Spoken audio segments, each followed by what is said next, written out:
Eh bien, bonjour à toutes et à tous. Ça faisait un bout de temps qu'on ne s'était pas parlé.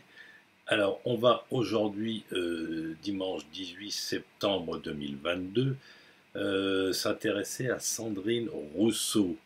Alors, comme à chaque fois que je fais une petite vidéo, c'est au détour des émissions de télé souvent que je me pose des questions sur telle ou telle personne, mais comment se fait-il qu'elle a ce point de vue, qu'il a ce point de vue, qu'elle prenne des positions comme si, mais comment ça se fait? Eh bien, je regarde le visage et j'essaye de trouver.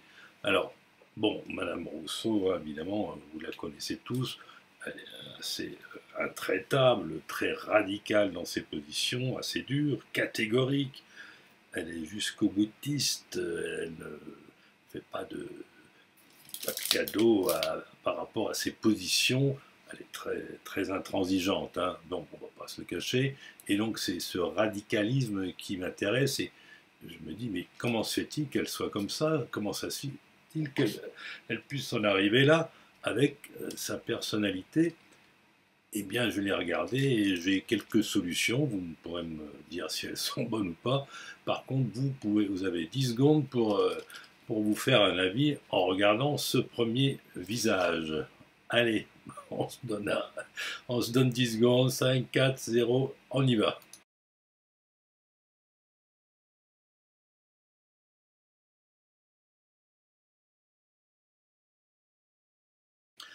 Alors moi, par contre, c'est par les yeux que j'ai pu comprendre un peu ce qui passait dans sa tête.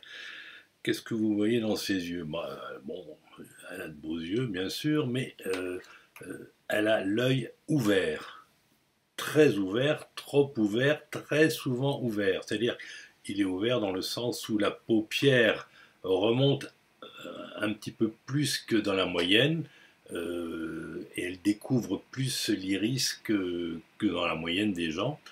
Et donc l'œil est très ouvert par ce releveur de la paupière supérieure.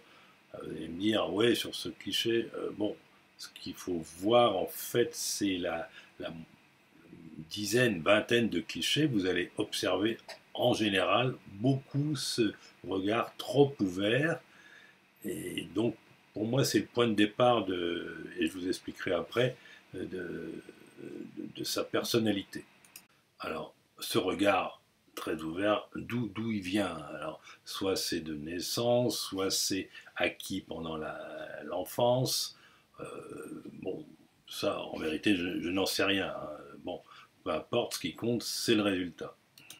Alors, une petite précision, vous allez me dire, oh là là, un petit détail comme ça va engendrer telle grande chose après. Oui, tout à fait. Il suffit de pas grand-chose, un petit détail morphopsychologique qui fait un petit trait de caractère qui part de l'adolescence, et puis ça fait un adulte qui va dans telle direction, et avec les années, ça prend des conséquences considérables. Oui, un tout petite chose comme ça peut, avec d'autres éléments qu'on verra après, peut déterminer une personnalité comme chez Sandrine Rousseau. Alors, au préalable, quelques redites, hein. Donc, l'œil, c'est un récepteur très important qui fait un échange comme un récepteur, donc ça, dans les deux sens, hein. Au départ, l'œil échange des informations, c'est neutre, nous ou les animaux. À un stade un peu plus élaboré, il échange des émotions, c'est encore nous ou les animaux. Et à un stade un peu plus supérieur, comme chez l'être humain, et d'ailleurs c'est là où le blanc de l'œil apparaît, on a un stade où l'œil échange des sentiments, hein, donc information, émotion, sentiment. Premier point. Alors deuxième point, l'Eldridge, c'est la hauteur, la largeur, la profondeur. Là, on travaille surtout dans la hauteur, puisque c'est l'ouverture de l'œil de face. Donc la hauteur, ça indique que c'est plus lent. Quand c'est bas, c'est rapide. Donc l'ouverture de l'œil, un peu excessive, ralentit. Elle ralentit les échanges, le choix dans les investissements que peut faire l'œil. Hein, donc les échanges sont bloqués sur une seule chose, avec notion de qualité, puisque la lenteur permet la qualité, mais les choix sont ralentis donc, et on arrive au bout du compte à une certaine anxiété, inquiétude. Donc voilà, tout est là, anxiété, inquiétude, qui habite cette femme politique et qui explique son, son discours radical, ses positions tranchées qui sont censées apaiser, diminuer ce stress, cette inquiétude, cette anxiété constitutionnelle. Et malheureusement, ça ne sera pas très possible, mais bon, en tout cas, c'est le moteur de son engagement.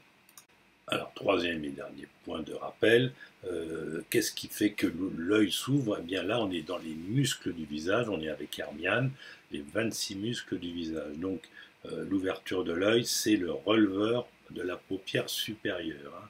Donc, quand l'œil est en position normale, la paupière dépasse très légèrement l'iris, et dans notre cas, le releveur est un petit peu trop puissant de façon un peu permanente, donc il ouvre un petit peu trop l'œil, donc le ralentissement, la notion de qualité bien sûr, les investissements sont un petit peu bloqués, c'est un par un et avec un fond d'inquiétude, d'anxiété et de perfectionnisme jamais atteint.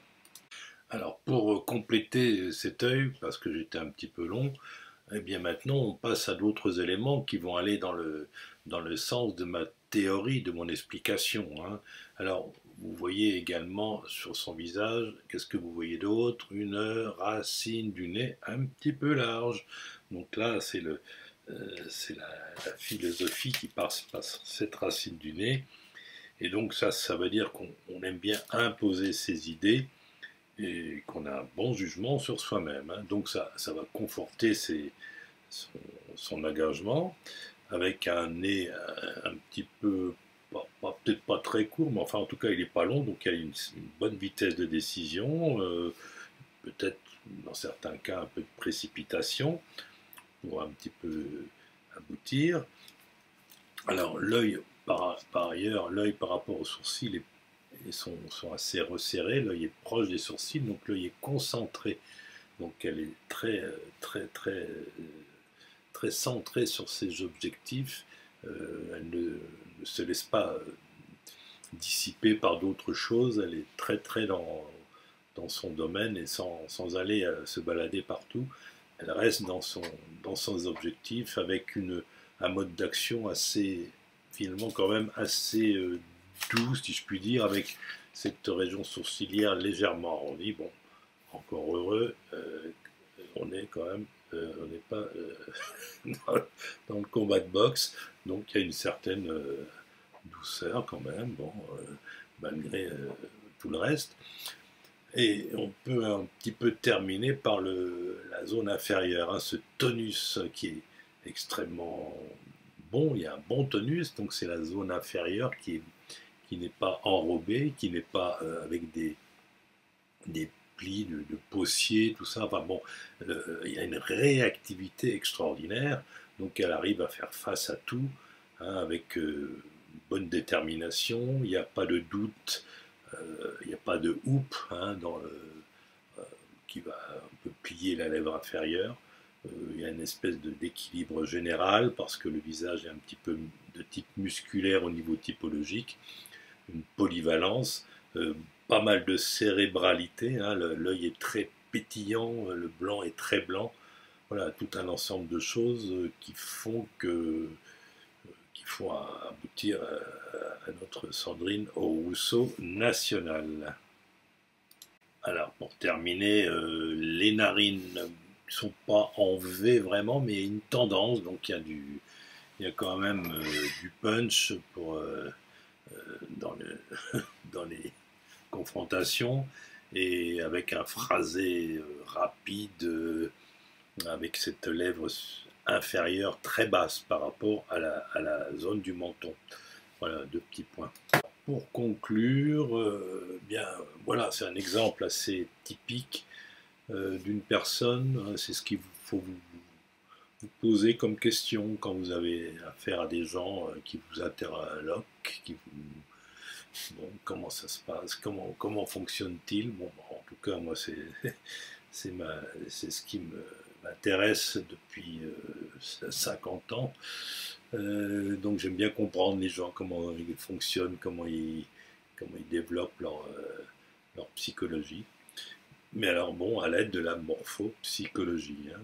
Donc là, dans notre cas, il y a un petit point de départ qui va faire tout basculer, quand bien même que chez d'autres personnes, ce même point de départ pourrait aboutir à autre chose, bien sûr. Mais enfin, voilà, il y a une prédisposition. Et puis, bon, après, cette cérébralité, ce qui fait de l'orgueil, ce goût de faire passer ses idées, mais avec quand même une certaine harmonie. Bon, pas non plus, tout n'est pas négatif. Une certaine souplesse quand même, dans certains cas. Mais enfin, la barre est haute, hein, au niveau de ce qu'on peut constater en retour dans les discours politiques. Voilà. Donc, mais je vous laisse sur ce dernier point. Vous pouvez me poser des questions. Euh, Si vous n'aimez pas cette chaîne, vous vous désabonnez. Si vous n'aimez pas la vidéo, vous mettez pas de pouce. Voilà, je sais pas, je fais l'inverse de tout le monde. Eh bien, je vous dis à bientôt. Si vous avez des idées, vous pouvez me les communiquer. Bon mois de septembre, bon mois d'octobre. À bientôt.